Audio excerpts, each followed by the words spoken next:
बड़े last time हम अपना सेक्शन भी पूरा कंप्लीट कर चुके हैं। आज हम स्टार्ट कर रहे हैं फर्स्ट वन लेसन का सेक्शन से, जिसमें दो ही क्वेश्चन आपको लिखने हैं। तो नंबर फर्स्ट वन क्वेश्चन हम स्टार्ट करते हैं। आप बाद में भी लिख दोगे तो भी ये चलेगा, लेकिन कहाँ पे चेंज करना है वो मैं आपको बता दूंगा। ओके, चले तो अभी लिखना नहीं आपको, बाद में आप अपनी नोटबुक में लिख सकते हो दोनों क्वेश्चन। इसके बाद जो सेक्शन डी आएगा उसमें मैं आपको लिखाऊंगा, बोलते जाऊंगा, लिखते भी जाना है, लेकिन आज के लेक्चर में आपको यही से देखना है। चलिए, how does management benefits the society. तो संचालन से समाज को क्या लाभ होते हैं, अगर मैनेजमेंट होगा तो सोसाइटी को क्या लाभ होगा उससे। चले तो देखते हैं। ओके, मोस्ट टाइम क्वेश्चन है, 2 मार्क्स के लिए सिर्फ सेक्शन सी में 2 ही क्वेश्चन आपको रीड करने हैं।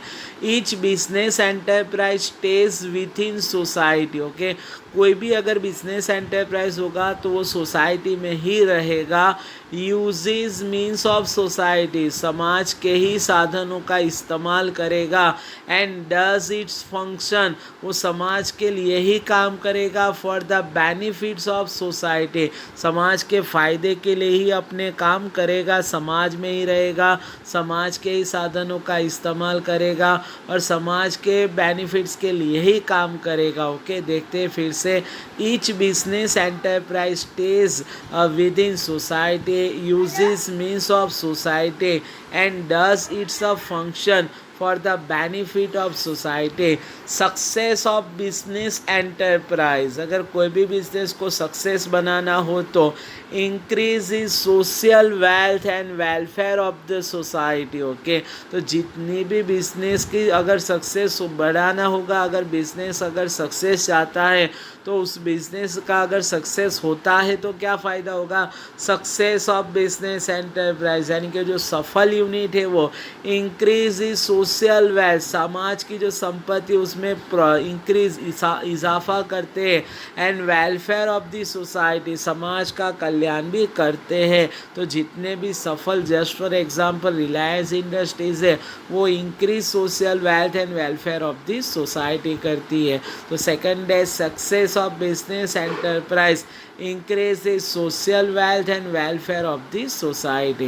Business enterprises produces various goods and services at a low cost of production. तो काफ़ी कम दामों में जो बिजनेस यूनिट होते हैं वो अलग अलग टाइप की वैरायटी ऑफ गुड्स का प्रोडक्शन करते हैं। वो जितना ज़्यादा प्रोडक्शन करेंगे उतना ही कम दाम में आपको चीज़ यूज़ करने को मिलेगी।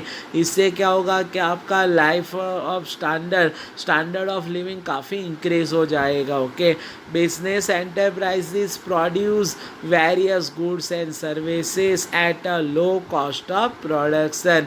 Business enterprises increase employment by producing goods and services. तो बिजनेस एंटरप्राइज अगर कोई चीज़ों का प्रोडक्शन करता है तो लोगों को रोजगारी मिलेगी, काम मिलेगा।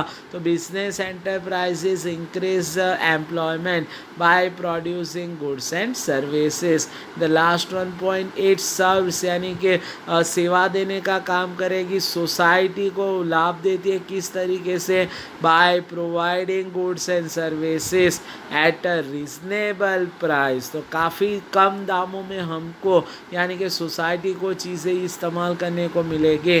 10 सही में अगर बात की जाए तो it contributes in welfare of the entire society, पूरे समाज के लिए काम करने का काम बिजनेस एंटरप्राइजेस करता है। ओके, तो यहाँ पे आपके 5 एरो हो जाएंगे 2 मार्क्स के लिए। मैं फिर से फटाफट रिपीट कर रहा हूँ। Each business enterprise stay with in society, uses means of society and does it's a function for the benefit of society. Success of business enterprise increase social wealth and welfare of the society. Business enterprises produces goods and services at a low cost of production. Business enterprises increase employment by producing goods and services. It serves societies by providing goods and services at a reasonable price. Thus, it contributes in welfare of the entire society. नया question है हमारा second one question, what is the main objectives of marketing management. Okay, तो marketing management जिसको हम बाजार संचालन बोलेंगे, तो बाजार संचालन का मेन इंटेंस ऑब्जेक्टिव हेतु क्या है, बाजार संचालन क्या काम करता है, तो देखते हैं। Marketing management is a process through which customers needs are decided. तो मार्केटिंग मैनेजमेंट के थ्रू ही कस्टमर्स की जो भी नीड्स होगी, डिज़ायर होगी, वो डिसाइड हो पाएंगे। Marketing management is a process through which customers needs are decided, it is converted into goods and services. तो कस्टमर को यानी कि ग्राहक को जिस टाइप की चीज़ें या सर्विसेज चाहेगी ना, उसको कन्वर्ट किया जाएगा, उसी तरीके से उसको बनाया जाएगा।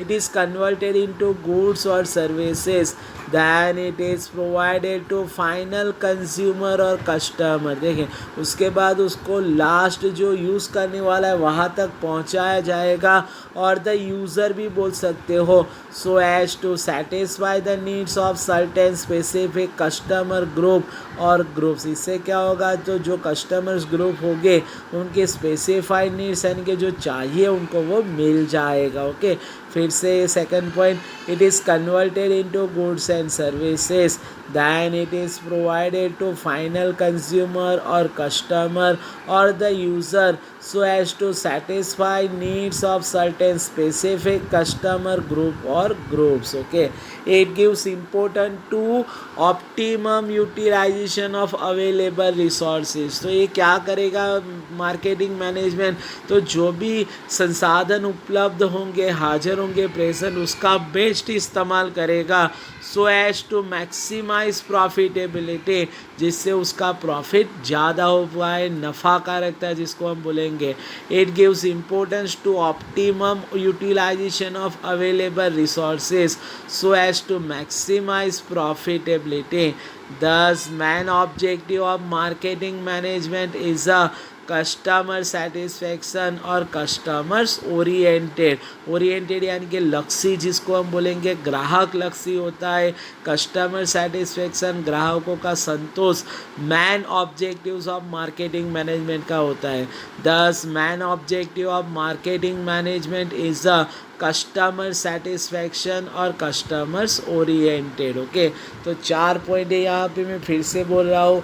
Marketing management is a process through which customers needs are decided, it is converted into goods और सर्विसेज, दैन उसके बाद it is provided to final consumer और कस्टमर और the user so as to satisfy needs of certain specific consumer group और groups. Okay, it gives importance to optimum utilisation of available resources so as to maximize the profitability. Thus, main objective of marketing management is a customer satisfaction or customers orientation. Section C में सिर्फ 2 ही question आपको लिखने हैं। अगले lecture में आपका मैं start करूँगा सेक्शन डी, लेकिन देखिए सभी स्टूडेंट्स को लिख देना है और स्टार्ट भी रखना है। और अभी जो सिचुएशन चल रही है उसके हिसाब से जिसके भी फीस बाकी हो, वो गवर्नमेंट का सर्कुलर भी आया है, लेकिन हम इसमें थोड़ा लिबरल हो के आपको बता रहे हैं। अगर पॉसिबिलिटी हो तो फीस पे कर देना, या तो फिर आप गवर्नमेंट के साथ भी जा सकते हो। ओके, चलिए तो स्टॉप टू ईयर आज का लेक्चर हम यहाँ पे स्टॉप करते हैं और मिलते हैं हम अगले नेक्स्ट लेक्चर में सेक्शन डी के साथ। ओके, काफ़ी इम्पोर्टेंट चैप्टर है, इसको खास पढ़ाई में ध्यान रखना और दोनों क्वेश्चन आज ही प्रिपेयर कर देना आप। Okay, good day, goodbye everybody.